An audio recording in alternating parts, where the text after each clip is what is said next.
Well, a very big welcome to you all wherever you are listening to this podcast. You might be live listening to our webinar, or you might be streaming it on your favorite podcasting service. My name's Natalie Ashdown from the Open Door Coaching Group. I'm here with my dear friend, colleague, super coach, awesome all-round person, Emma Doyle.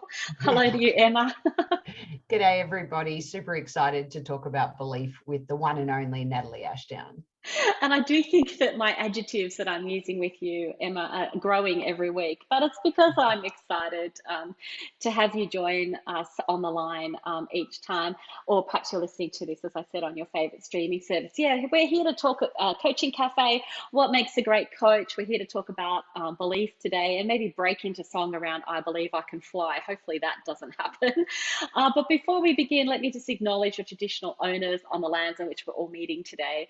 Their continuing connections to the lands, waters, communities of Australia and our international communities as well. We pay our respects to them and to their elders, past, present, emerging, anyone that might be on the line from an Indigenous or Aboriginal community from the countries that you're actually dialing into today. So here we are. Our agenda, pretty simple. We've been keeping it simple over the last few weeks. We want to share the stories, the research, the questions you might have around what makes a great coach, the top 10 practices of the world's best coaches.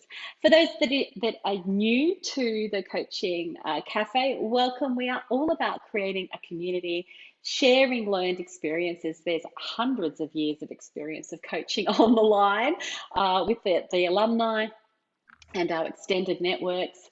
We want to have thought-provoking conversations with you. And if you would like to achieve your CCEUs, your ICF continuing coach education units, then of course, just wait till the end of the session and we will bring those to you as well. You can screenshot. If you are a regular, welcome back. You know that we love Fridays or Thursday evenings in Denver, Colorado, if you're listening to this live. And it's just a great opportunity to connect with our wider networks and alumni in this way. So thank you for joining us again. If you'd like to ask a question, interact with us at any time, please just pop a message into the chat box. You can do that direct to us or CC everyone, whatever you feel comfortable with. So we're happy to pick up your comments, your thoughts. Feel free to really interact with us. So Em, here we are talking about belief today. Let me just turn my screen off. That's better.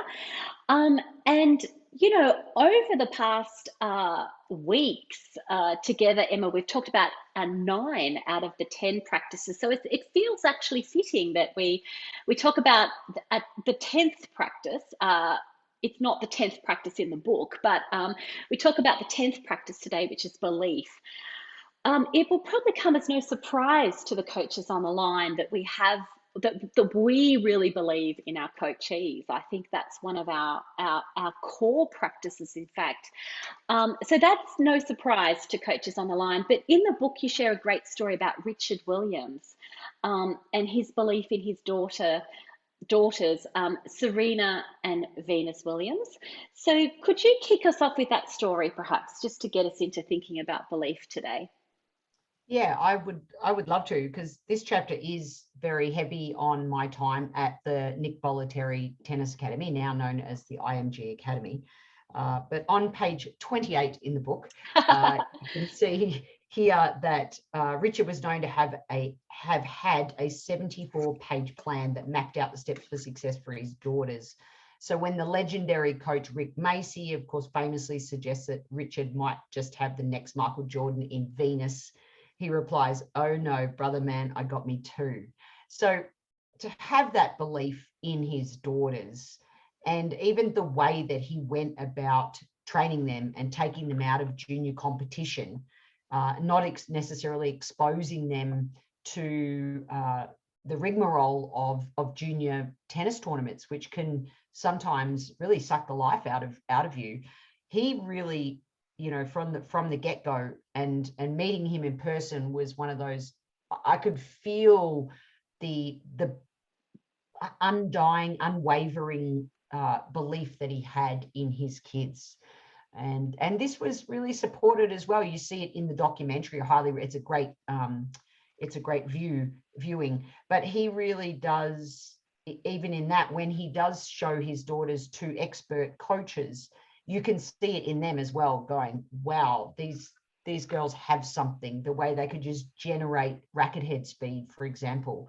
But he definitely, even though if you look at his life story, he had many failed businesses as well.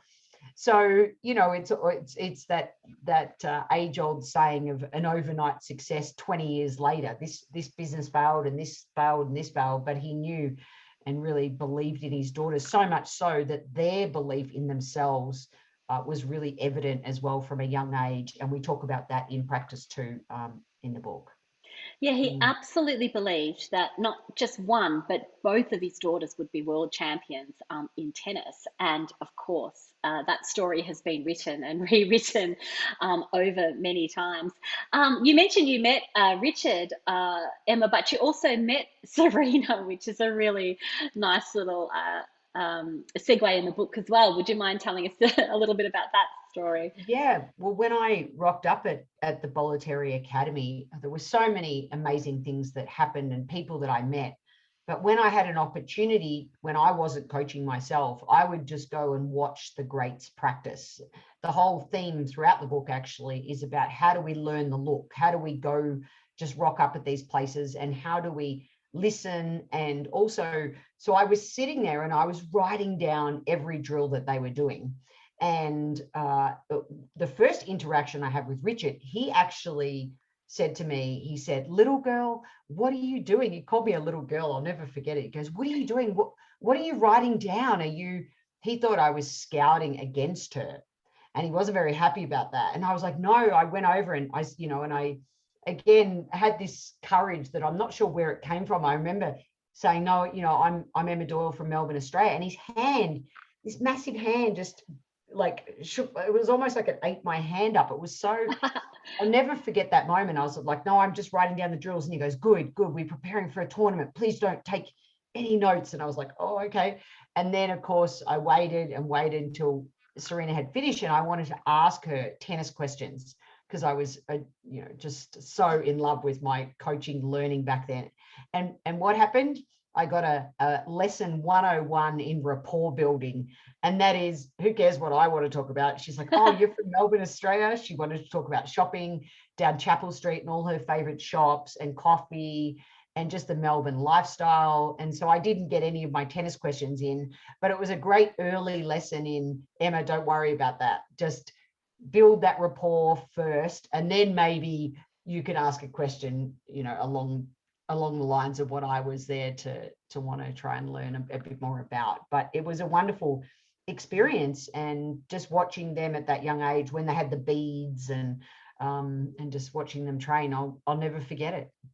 Yeah, Mm. thank you for sharing. And I love it how you take a lesson from everything, actually. So you went out to achieve this lesson. How do they do the look? How do they, what is it that they can see? And then you came away with a good lesson about building rapport, which we know is so important to our practice as Mm. well. So Mm. now the reason that we're talking about this, of course, is that there's a lot of application of these stories that you're sharing. And what makes a great coach is not just a tennis book, as we talk about. It's there's so much that we can learn in our corporate coaching from tennis and tennis coaching and vice versa. So that's what we've tried to achieve throughout the book.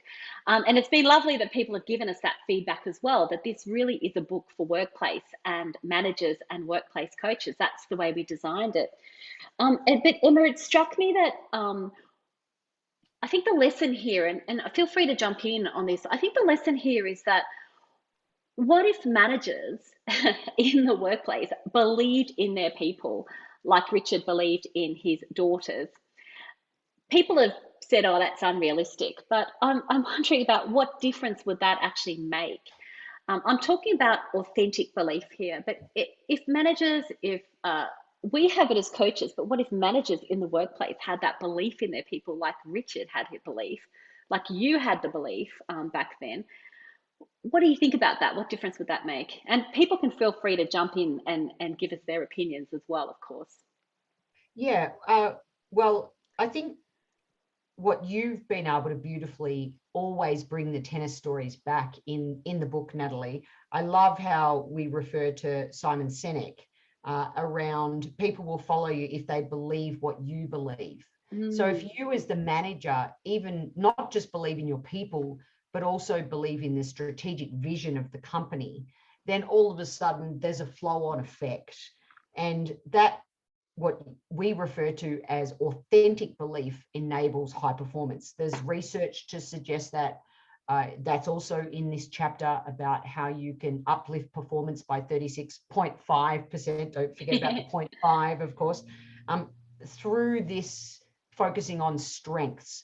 And when a manager believes in you, it's also the manager as coach, of course, the coach's ability to say, hey, you're really good at that, because most people can't see it. And sometimes even, to be honest, we, even in ourselves, we're so often seeing greatness in others. Sometimes we don't acknowledge the strengths that we have within ourselves. So I love that section on page 33 in the book about authentically believing in the strategic direction of the organization and in the business unit goals, as well as in our people. And I think that that is so important to tie that back into the workplace. Yeah, absolutely. And it's I see it often in the workplace, and as part of our coaching, that team members are looking to their managers as coaches, that they believe in the strategic direction of the organization, that they believe in what's possible and what we're trying to achieve. So if the manager as coach, if the leader doesn't believe in that, then it's highly unlikely that the team members are going to believe as well. And like we're talking about, it's a belief in team members, their capabilities, their strengths. And I have received a bit of pushback on this, actually, like, oh, you're unrealistic. What if they're, I actually had a person say, what if your team members have got no strengths? And to that, it was such a shock to hear that when I was asked that in a workshop. And to that, I said, I wonder what it would be like to work for a manager who thinks I've got no strengths. It was a bit of And a mic also, drop moment, but anyway, yeah. And also, even if you employ someone for the first time and they don't understand yet the way that the business organization runs, there's still opportunities there to coach, because you wouldn't have employed them in the first place if you're not looking for attributes in them to be able to unlock the potential and that high performance. So that's jaw-dropping, that story, Natalie. Yeah, we didn't include that one in the book, but it was really shocking at the time. And of course, we know that this belief, if it's authentic, it does lead to, as you said, the workplace engagement and high performance. That's what we're trying to achieve.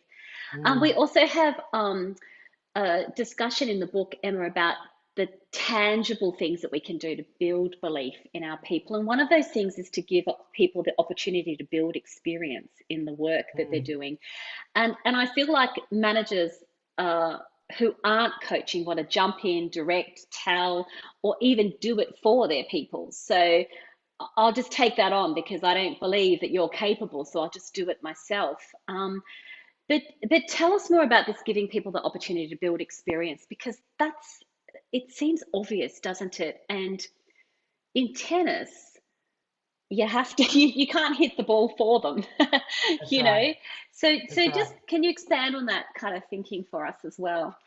Yeah, so on page 34, we have a really great graphic. It's the only graphic in the book, actually, but it summarizes. We had to put it in because I was talking to Natalie about this thought around confidence equals time plus experience. So when we graphed it out, we were like, okay, if you give somebody the experience over time, and the way that I like to describe it is layer by layer. So if somebody can just stretch themselves in one area over time, then what you'll see in the graph there's a tipping point at which belief then kicks in. So that's why it's important that we give people the experience. There's thank you, Natalie. There's the graph there, beautiful. So that's how it builds over time. So if you don't ever give them that experience, then they're never going to. The confidence will be what I call fake. And I have this activity that I do with I used to do with high performance players. I was like, what do you own and what do you feel like you're faking? Someone says, I'm really, really fast around the court, but I don't believe that I am. So, okay, if you don't believe you are, what do we need to do to build your experience so that you feel like you can step into whatever that means for you to be able to move around the court? Is a tennis example. So I really love that graphic, and I also love the fact that, and I say this a lot, but it's so true. I've only ever met 3 girls in my life, that's one every 10 years, where I said, you've got to jump out of your comfort zone. You've got to jump in the deep end, and you've got to step up and win for Australia today. Otherwise, if I said that we really need you to win today and focus on the win or focus on the result in the workplace, then they're going to crash and burn, because they haven't had that experience over time to build themselves layer by layer to believe that that's possible. So I really love that as well. I think it's important as managers that we know how far to push somebody's boundaries, because I've seen the confidence and the belief just sink, even though they've been doing really, really well, and the jump has been too big, and then it can be quite disastrous on the flip side from a coaching perspective. What are your thoughts on that? Yeah, I'm thinking about that and kind of applying it to the workplace. And we often hear people talking about imposter syndrome. So, if we're building up our confidence over time, for example, attending board meetings or attending senior leadership meetings, or doing our coaching over time, then that actually starts to decrease the imposter syndrome. We're building our belief in our abilities as we attend those meetings, take notes, perhaps make a contribution to those meetings. Then at some point we might be able to run those meetings, instead of, as you're saying, just jumping around that meeting. Now that's possible, and we're going to learn a lot from that. And of course it's an option. And at the same time, you might give a person a better chance of success if they're building that up over time. I suppose it depends on the situation, doesn't it? But Yeah. that's the type of thing we're doing, yeah, to build that confidence, yeah, in the person, yeah. To reduce that imposter syndrome that we actually see. And when I'm coaching around imposter syndrome, it's always around belief. Do I believe that I'm capable? Do I believe that I've got the skills? Do I believe that I can stand up? Am I not going to be embarrassed? Do I believe that I won't say something that's going to embarrass me? And I think people think the worst there. They think, if I embarrass myself, this is it. My career's over. It's a career limiting move. But in actual fact, it's not. So, yeah. And the other thing, Natalie, about the graph is you'll notice the way that the curve is at the start is really important, because what we find is when we give somebody experience at the start, there's you don't see a lot of fast gains.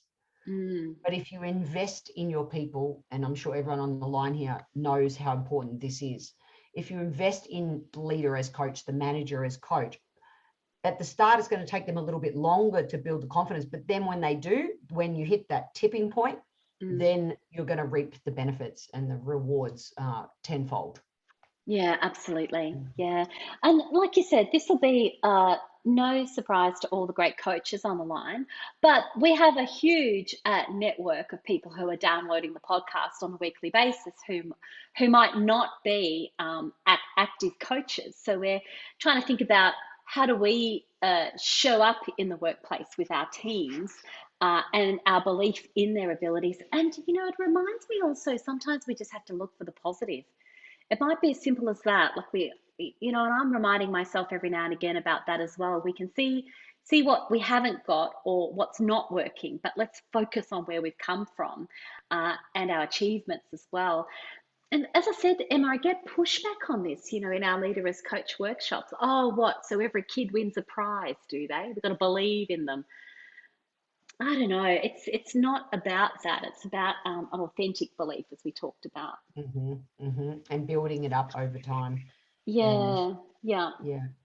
So Mm. tell us. There's lots of coaches. So you interviewed for the book over 500 coaches. You asked them, what, in 3 words or less, what makes a great coach. That information, as everyone has known, has been distilled into the top 10 practices. But belief came up over and over and over again in your research. So can you tell us about some of those coaches that mentioned belief in their top three and what they said about belief?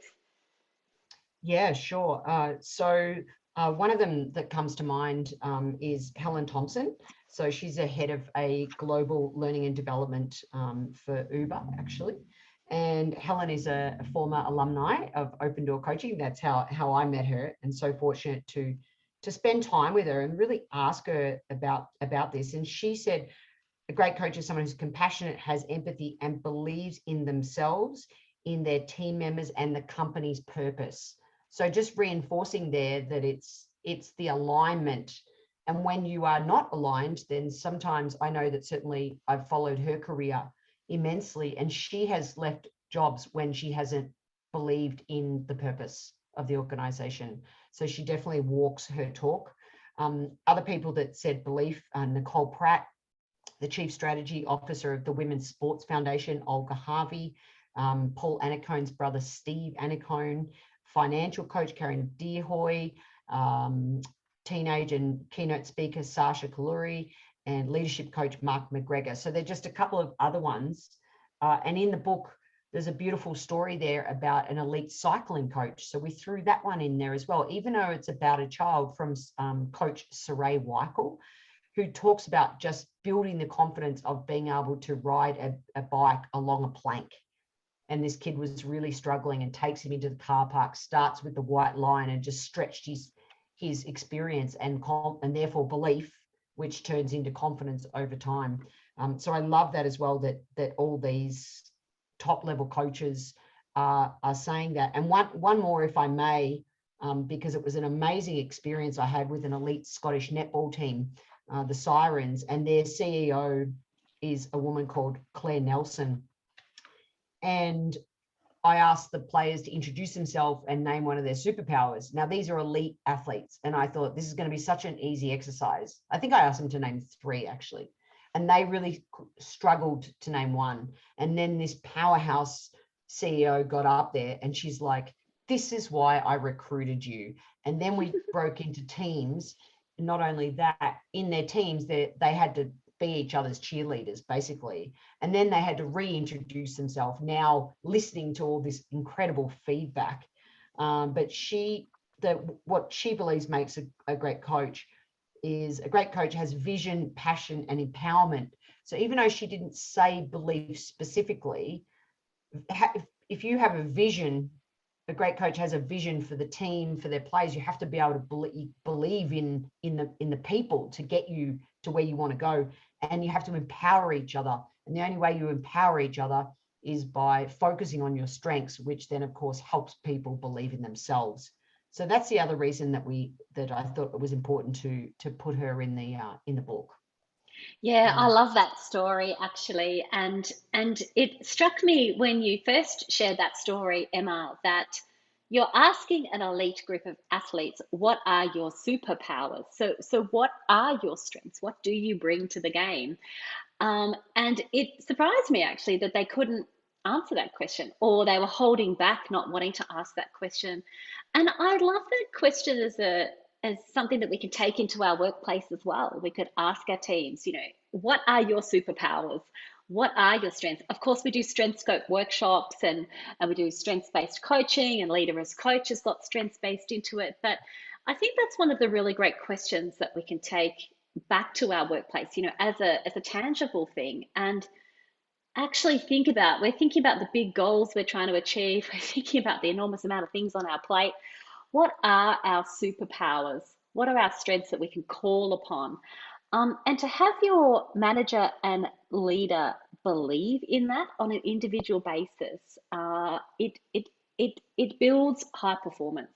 That's what we know. That's what happens. It builds high performance. It builds workplace engagement.